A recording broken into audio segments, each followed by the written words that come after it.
ഏവർക്കും queen Mary ടോക്സിലേക്ക് സ്വാഗതം. യോഹന്നാൻ 1:29. ഇതാ ലോകത്തിന്റെ പാപം നീക്കുന്ന ദൈവത്തിന്റെ കുഞ്ഞാട്. ഞാൻ ലോകത്തിന്റെ പ്രകാശമാകുന്നു. എന്നെ അനുഗമിക്കുന്നവൻ അന്ധകാരത്തിൽ നടക്കുന്നില്ല. ഫരിസേയരിൽ ഒരുവൻ ഈശോയെ ഭക്ഷണത്തിന് ക്ഷണിച്ചു.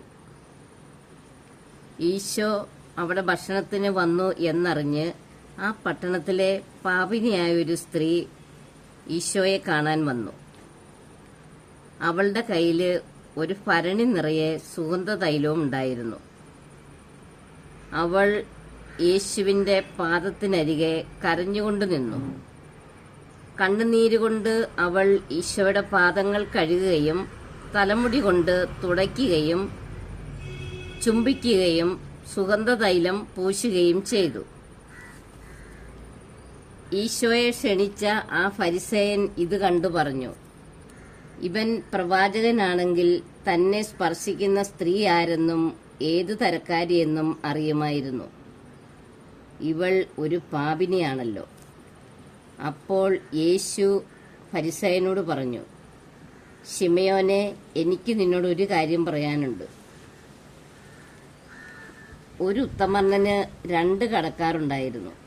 ഒരുവൻ 500 മറ്റൊരുവൻ 50 ദിനാറ് കടപ്പെട്ടിരുന്നു. വീട്ടാൻ കഴിവില്ലാത്തതുകൊണ്ട് ഇരുവർക്കും അവൻ ഇളച്ചു കൊടുത്തു. ആ 2 പേരിൽ ആരാണ് അവനെ കൂടുതൽ സ്നേഹിച്ചത്?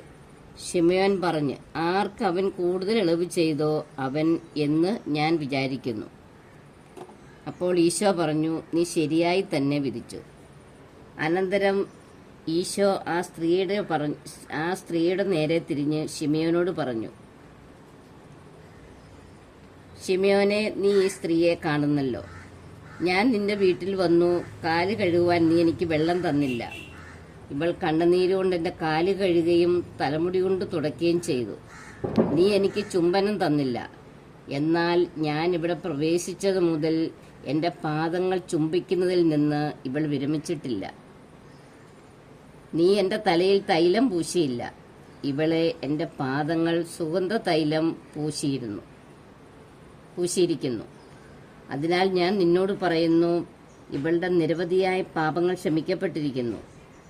എന്തെന്നാൽ ഇവൾ എന്നെ അധികം സ്നേഹിച്ചു. ആരോട് അല്പം ക്ഷമിക്കുന്നുവോ അവൻ അല്പം സ്നേഹിക്കുന്നു.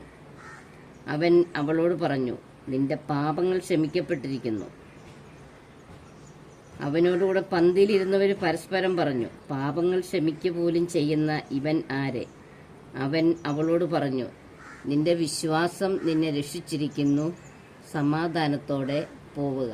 കർത്താവിൽ പ്രിയപ്പെട്ടവരെ, നമുക്കും പാപിനിയായ സ്ത്രീയോട് ഈശോ ക്ഷമിച്ച് അവളെ അനുഗ്രഹിച്ചു വിട്ടതുപോലെ നമുക്കും ഈശോയുടെ അനുഗ്രഹം തേടാം. ഈശോയെ അവൾ സ്നേഹിക്കുകയും സുഗന്ധതൈലം പൂശുകയും ചുംബിക്കുകയും ചെയ്തതുപോലെ നമുക്കും ഈശോയെ സ്നേഹിക്കുകയും ഈശോയെ ആരാധിക്കുകയും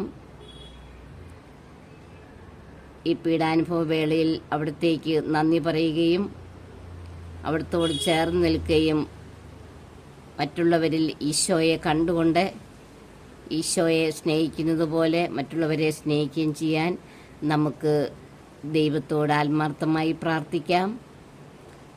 അതിനുവേണ്ടി നമുക്ക് പരിശുദ്ധ അമ്മയുടെ മധ്യസ്ഥം തേടാം. ഈശോയെ ഏറ്റവും അധികം സ്നേഹിച്ച പരിശുദ്ധ അമ്മ മാതാവേ, ഞങ്ങൾക്കും ഈശോയെ സ്നേഹിക്കുവാനും ശുശ്രൂഷിക്കുവാനുള്ള കൃപ ലഭിക്കാൻ അമ്മ ഞങ്ങൾക്ക് വേണ്ടി പ്രാർത്ഥിക്കണമേ.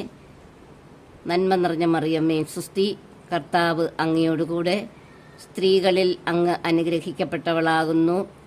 അങ്ങയുടെ ഉദരത്തിൻ ഫലമായി ഈശോ അനുഗ്രഹിക്കപ്പെട്ടവനാകുന്നു.